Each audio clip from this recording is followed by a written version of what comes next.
الجلسات الإيمانية والرحمات الربانية والنفحات القرآنية في أفياء رمضانية والنفحات القرآنية في أفياء رمضانية. الحمد لله وحده، والصلاة والسلام على من لا نبي بعده وبعد.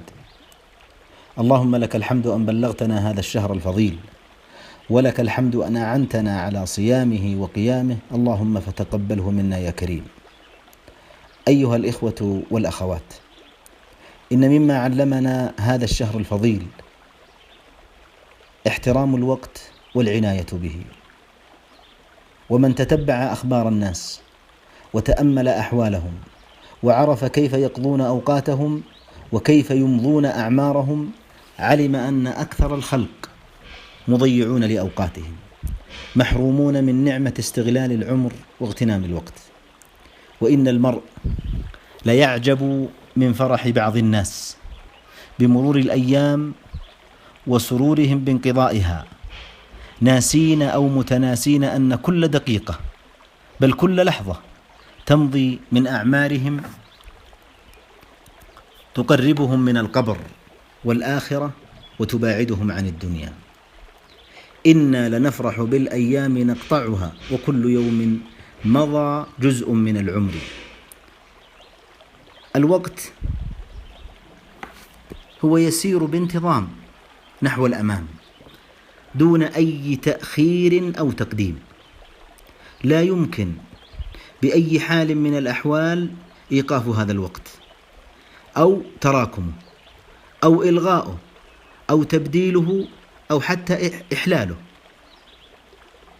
هذا الوقت مورد محدد، ومن نعمة الله جل وعلا أنه يملكه الجميع بالتساوي، فإنهم جميعا يملكون 24 ساعة نفسها. وهكذا فإن جميع الناس متساوون من ناحية المدة الزمنية، سواء كانوا كبارا أو صغارا أو أغنياء أو فقراء، كلهم يملكون نفس الوقت. يقول أحد الحكماء: من أمضى يوما من عمره في غير حق قضاه، أو فرض أداه، أو مجد أثله، أو حمد حصله، أو خير أسسه، أو علم اقتبسه، فقد عق يومه وظلم نفسه. المشكلة أيها الأحبة ليست في مقدار الوقت المتوفر لكل أحد من الناس. المشكلة الكبيرة والعويصة إن صح التعبير هي في كيفية إدارة الوقت المتوفر لدى كل شخص منهم، وكيف يستخدم هذا الوقت.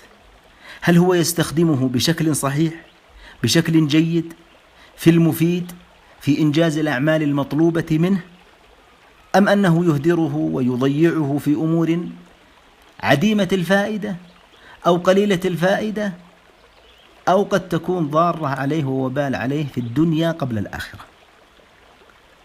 أحبة الكرام، إن إدارة الوقت باختصار تكمن في أمرين. الأمر الأول هو تحديد الهدف، والأمر الثاني السعي لتحقيق هذا الهدف.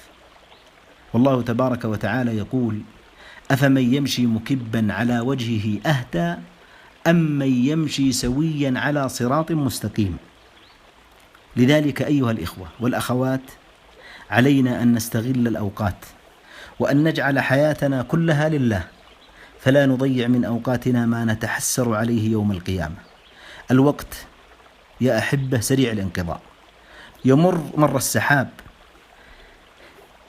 لذلك قيل: مرت سنين بالوصال وبالهنا، فكأنها من قصرها أيام، ثم انثنت أيام هجر بعدها، فكأنها من طولها أعوام، ثم انقضت تلك السنون وأهلها، فكأنها وكأنهم أحلام.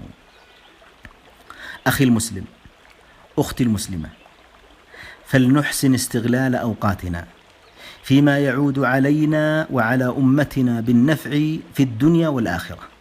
فما أحوج الأمة إلى رجال ونساء يعرفون قيمة الوقت ويطبقون ذلك في حياتهم. أسأل الله جل وعلا أن يجعلني وإياكم ممن يستغل الوقت ويستعين بالله جل وعلا في استغلال هذا الوقت.